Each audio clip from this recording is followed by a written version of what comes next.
In this video, I'm going to discuss with you guys exactly how to not get limited from your sports book. Now, the rules have changed a bit. I've spoke to a high-level person at DraftKings and got some information that pretty much every sports book is going to use on how you can actually stay under the radar from not getting limited. So let's jump over to the whiteboard and I'm going to discuss with you guys exactly the new rules on how to not get limited by your sports books. Alright, so let's discuss the old rule that I've told you guys before. This was a couple years back. Alright, what was the old rule? The old rule was if you stayed with your unit size under $500, then you would avoid getting limited. Alright, you had to stay below this threshold. Now, things have changed. The reason why things have changed is because now prop bets are hitting at a higher rate when people are learning more and more how to do it. So they're kind of getting more strict at the sports books, okay? Because that is where they're becoming more vulnerable at. So this right here still applies for money lines, totals, and spreads. This still applies for that. But when it comes to prop plays now, you need to be at a threshold of 300 or below your prop bets. Okay, because they're getting more and more strict on the prop bets because this is where they are becoming more vulnerable at. Where the money line spreads and totals, they know that your average squares out there, they don't know what the probability is for money line total spreads. They're randomly betting teams, spreads, totals, over-unders. They're just randomly doing that stuff. So you're not going to get limited doing money line total spreads if you're doing 500 or below. But now if you're doing props and you're betting $500 a pop on props, most of these sports books are going to limit you. Okay? They're not going to ban you altogether, but they are going to limit you.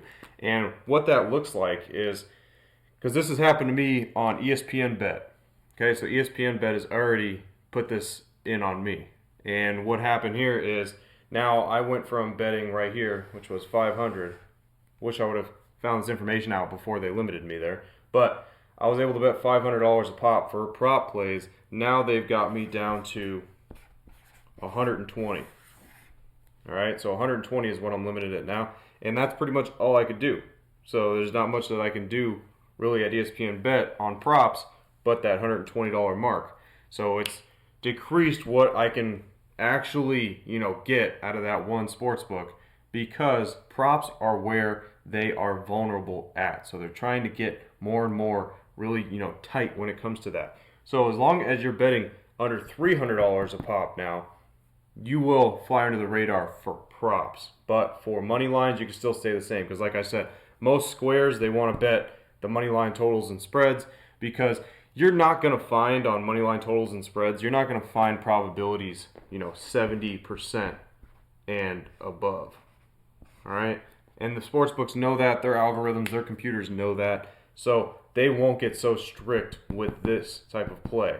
Props, yes, you could find upwards of plays that are going to give you 90% shot at winning with props.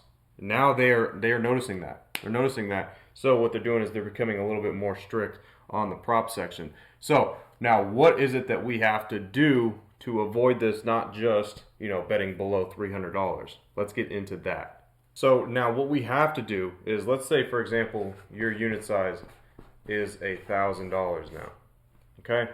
Instead of splitting that up two ways between two sports books, now for props, you're going to have to split that up in between four. Okay, so 4 different ones. So now you're going to have to split that up between 4 sports books. At what? $250 per bet. Okay? It's going to be per bet. So you're going to have to split this up between 4 sports books. This is how you're going to be able to fly under the new rule radar for, once again, this is for props. Now, as for odds, because this is the problem that you can occur, is there's going to be different odds across the different sports books. you still have to find odds that are within the same threshold. So you can only use those sports books that have odds within the same threshold. Because if, let's say for example, DraftKings has a prop that's minus 200, FanDuel has a prop that's minus 210, but then let's say ESPN Bet, for example, has a prop and it's minus 400. Well, then you can't use ESPN Bet, okay? You have to still find your odds to be in the same threshold there. So that's where the challenges might occur, is being able to find the right threshold from 4 sportsbooks. If you are betting this amount, okay, if you are betting this amount, you have to split it up between 4, and then finding those 4 to have around the same odds threshold might be the only issue that you occur. But it's still obviously possible because you can still do it. You just got to have access to plenty of sports books to be able to do that. Now, a lot of people run into the issue of like if you're in Texas, for example, you don't have FanDuel, DraftKings, all that stuff. Well, you do have access to like Rebet, Fliff, BetOnline, BetUS, MyBookie. You would have to open all those. You got to open all those sports books, okay? It doesn't cost money to open sports books, so this is why I never understand when people don't just open every sports book that they have access to. Okay, open every sports book that you have access to. If you got to put $5 in it just to keep it open, okay? Just so you have access to that sports book. Because even offshore stuff, you can still have 5 or 6 offshore accounts. And then if you are in a place where it is FanDuel, DraftKings, all that stuff, BetRivers, you have access to like 15 sports books. Have an account with all of them, so that way you can shop and you don't run into the problem of getting limited. You only get limited when you are betting heavily at one sports book. When you're betting heavily at one sports book and you start winning, they don't want that. So guess what? They start limiting you. Okay? But this is the new rule of how to attack the sports books now, because it's happening in our group as well, which I'm going to post here. You guys are going to see a couple screenshots here of some people that are starting to get limited at certain places. ESPN Bet is one of the bigger ones because they are on the threshold of shutting down, so they are starting to limit people a lot at ESPN Bet. So we'll see what happens, really what goes on there. But as for, like I said, the new rule here, you are going to want to stick between under $300 per bet at your sports book, because if you are consistently winning, then you are going to get limited on props that you're betting above $300 a pop on. Now, obviously, this doesn't matter if you're not winning, right? If you're not winning, none of this matters because the sportsbook will gladly take your money. So if you're not winning, disregard everything that I said in this video. And if you're not winning, maybe you should click the link down in the description and I show you exactly how you could turn that around where you could actually win, and this becomes a good problem rather than this not being a problem for you at all because all you do is donate. So make sure you guys click the link in the description for that. Now, like I said, the new rule here, let's stick to prop plays under $300 per sports book. If you are above that, split it up. Okay, depending on what your unit size is, split that up amongst the sports books that you have access to. Try to stick in the same odds range. All right, if you have one prop that is crazily, out of the odds range, you got to skip that. You cannot use that sports book because that will mess up your total overall gain. Because if you have 250 on this play, 250 here, and 250 here, you're drastically getting paid less on this play that's minus 400. And you don't want to do that because that's going to mess up your overall gain. So you have to have odds that are in the same threshold. Make sure you're finding odds that are in the same threshold. And then this will not become an issue. It'll be something that you're able to bypass and fly under the radar. But this is new, okay? This is new because they have seen that props are where they are vulnerable at. They are not vulnerable at money lines, totals, and spreads, okay? They're not. Your average Joe loves to bet this stuff right here. They love it. And the sports books know that, so they will still keep that, $500 threshold there.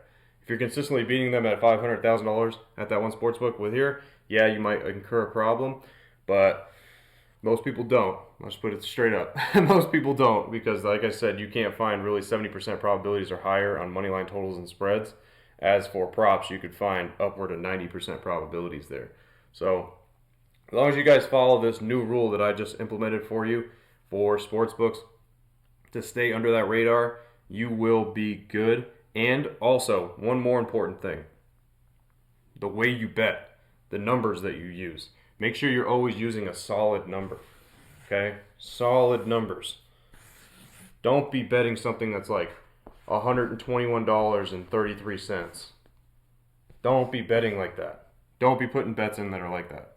Because then they think you're arbitrage betting, they think something's weird that's going on, and it triggers their system to automatically limit you just because of the way you're putting those bets in. They think you're arbitrage betting. Don't do that, okay?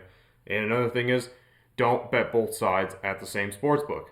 If you do that, they're gonna ban you if you do that. Not just limit you, but they're gonna ban you because they don't want you betting both sides at the sports book, arbitraging at the same sports book. So do not do that whatsoever. That rule still stands. That's an old rule that still stands. Do not do arbitrage at the same exact sports book. I wouldn't even do arbitrage at all anymore, to be honest. It's not really worth it too much in the industry. Okay, unless you're wagering a crazy amount, which you're going to get limited at your sports books when you do that. So it's kind of a win short term, but overall you're going to lose access to the accounts. So overall it's just not too much worth it. All right, but like I said, make sure you're using solid numbers as well. Avoid using those weird bet numbers because that will trigger something as well for them to limit you or possibly ban you. But those are the new rules when it comes to staying under the radar and not getting limited at your sportsbook. And remember, guys, when you have an edge, then every bet becomes a winning opportunity. As always, guys, I'm Frank with Linemaker Sports. I'll see you guys in the next video. Till then, I'm out.